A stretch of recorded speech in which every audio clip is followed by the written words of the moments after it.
একটা গল্প হয়তো আমরা অনেকেই শুনছি। ছোট্ট একটি সংসার, বাবা মা, ছোট ছেলে এবং ছেলেটার দাদা। দাদার অনেক বয়স হয়ে গিয়েছে, কোনো কাজ করার শক্তি নেই, সারাদিন একটা বিছানায় পড়ে থাকে। একদিন ছেলেটার বাবা একটা জরির উপরে বুড়োটাকে বসিয়ে জঙ্গলের উদ্দেশ্যে রওনা দিল। যাচ্ছে বেশ কিছু দূর যাওয়ার পর ছেলেটি হঠাৎ তার বাবাকে জিজ্ঞেস করলো, বাবা, তুমি দাদুকে জুড়িতে করে কোথায় নিয়ে যাচ্ছ? তোমার দাদুকে আমরা এখন জঙ্গলের ভিতরে রেখে আসবো। বাবা উত্তর দিল। কেন? ছেলেটাও অবাক হয়। কারণ তোমার দাদু তো বুড়ো হয়ে গেছে, কোনো কাজ করতে পারে না, আমাদের কোনো উপকারে লাগে না, শুধু খায় আর ঘুমায়। কি লাভ তাকে বাসায় রেখে? তাই তাকে আমরা জঙ্গলে রেখে আসতে যাচ্ছি। কিছুক্ষণ কি যেন ভেবে ছোট ছেলেটাও তারপর বলল, ঠিক আছে বাবা, কিন্তু দাদুকে রেখে আসার সময় আমরা কিন্তু অবশ্যই জুড়িটা নিয়ে আসবো। কারণ আমি যখন বড় হব, তুমি তো তখন বুড়ো হয়ে যাবে দাদুর মতো। তখন তুমি কোনো কাজ করতে পারবে না, শুধু খাইবা আর ঘুমাইবা। তখন তো তোমাকে বাসায় রেখে আমার কোনো লাভ হবে না। শুধু শুধু টাকা খরচ করে নতুন জুড়ি কিনতে যাব কেন?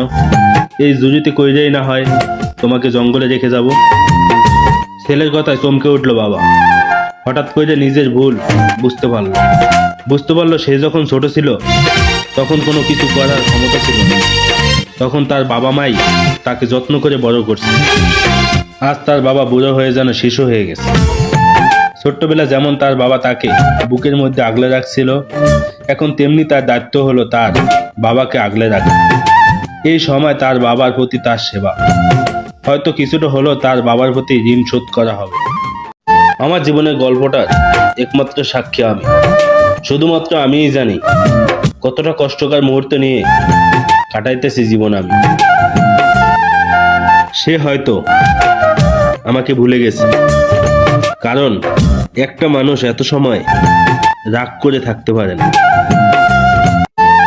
তোমাকে তো আর কম চাইলাম না, কিন্তু তুমি তো আর ভাগ্যে ছিলে না। কথায় আছে না, যদি ভাগ্যে না থাকে তাকে মোনাজাতে চেয়েও পাওয়া যায় না।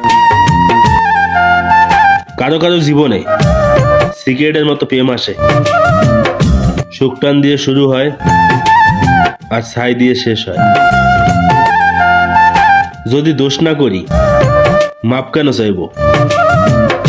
আরে ভাই, সম্পর্ক টিকিয়ে রাখার জন্য এই বিষটাও পান করতে হয়। তুমি আকাশের মেঘ দেখে বৃষ্টি হবে বুঝতে পারো, শুধু আমার রাগ হলে তুমি মুখ ফিরিয়ে নাও। বুঝতে পারো না অভিমান আমারও হতে পারে।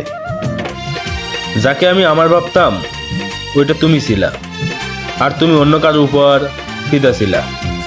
এখন এতদিন পর জিজ্ঞাসা করো তোমাকে মনে পড়ে কিনা? সত্যি বলতে তোমাকে আমার মনের কথা বলার কোনো ইচ্ছা নেই। তোমাকে মনে পড়ে কি পড়ে না কে জানে, মনে নাই। রিলেশন চাইছিলাম আমিও করবো, কিন্তু মাইয়া মানুষ যে ন্যাকামো করে, একদিন কইব বাবু, একদিন কইব পাখি, পরে ঠাস করে একদিন দিয়ে যাইব ফাঁকি।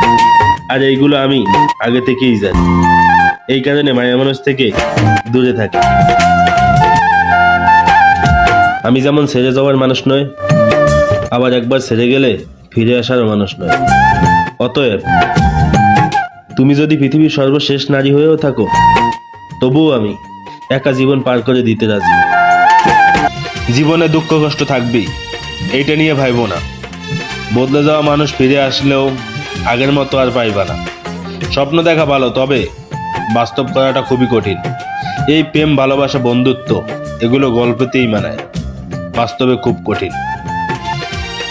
আমার মা আমাকে বলেছিল, কোনো মানুষ যদি তোমার উপর রাগ করে চলে যায়, রাগ ভাঙার পর সে মানুষ ফিরে আসতে পারে। কিন্তু কেউ যদি তোমার কাছ থেকে হাসি মুখে চলে যায়, মরে গেলেও তোমার জানাজাতেও আসবে না। একটা কথা কি জানেন? ভাঙা মন ছোঁয়ার ক্ষমতা সবারই থাকে না।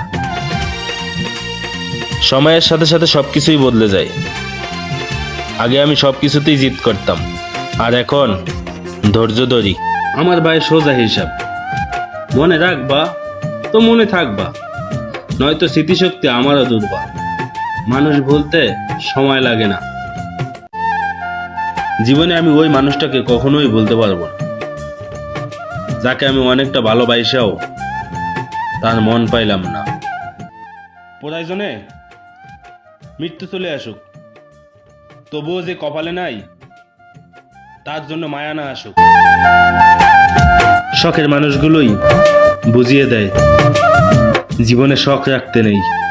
পৃথিবীর মধ্যে সব থেকে ভয়ানক মিথ্যা কথা হলো, আমি তোমাকে অনেক ভালোবাসি। আমরা যাদের জন্য রাত জেগে শরীর খারাপ করি, তারা অন্য কারোর জন্য রাত জেগে মন ভালো করে। কোনো বেকার ছেলের সাথে প্রেম করো না, কারণ বর্তমানে কয়জন ছেলেই আর ভালোবাসা পায়।